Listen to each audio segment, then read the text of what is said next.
my name is Ysanet Batista. I was born in New York City, and my family is from Dominican Republic. I am so proud to be Dominican.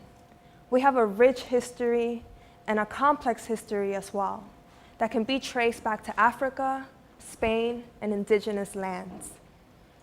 Many Dominicans, including my family, sometimes have a hard time understanding the complexity of our history. Within my family, I'm actually one of the few people with darker skin complexion. And when I was 5, my cousin asked my aunt why I looked like poop. Despite my nickname being Negrita, Blackie, I never really saw myself different from her or them until that moment. And when I was 12, my grandmother took me to a hair salon because she couldn't handle my curly hair and relaxed it, making it straight and killing my roots. Throughout my teenage years, my family continued to tell me that I should straighten my hair, avoid the sun because I didn't want to get darker, and watch what I ate so my curves didn't get bigger. They did that for a really long time until they didn't have to do it anymore because I did it to myself. When I was 17, I went to college and I learned about Caribbean history, the transatlantic slave trade, how many Dominicans were actually black, and how actually being socially and politically black could be dangerous.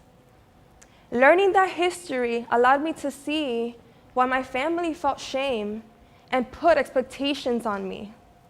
And I knew we all had to heal from racial trauma. So one day, I cut the relaxer off and embraced my curls. When I was 21, I got to go to the Dominican Republic, and I was on a search to find my roots. I became an English teacher in a rural community, teaching kids between the ages of 10 and 15. And what I noticed was the kids would often make prejudicial comments about each other, commenting how ugly their dark skin was, or how wrong it was to be half Haitian living in the Dominican Republic. And I realized they didn't need to learn English. They needed to learn the history that I got the chance to learn when I was 17. And so we did that. We learned real Dominican and Haitian history, and they started to make the connections with each other. And a beautiful shift happened. Prejudicial comments turned to kind words, and they offered solidarity to each other and saw their roots as one. I returned to the US, and I felt I needed to go deeper into my roots and connect with my ancestors. And so I decided to grow and farm my own food. I cooked my ancestral food, and I even got the chance to start a food business rooted in the history of my people called Woke Foods.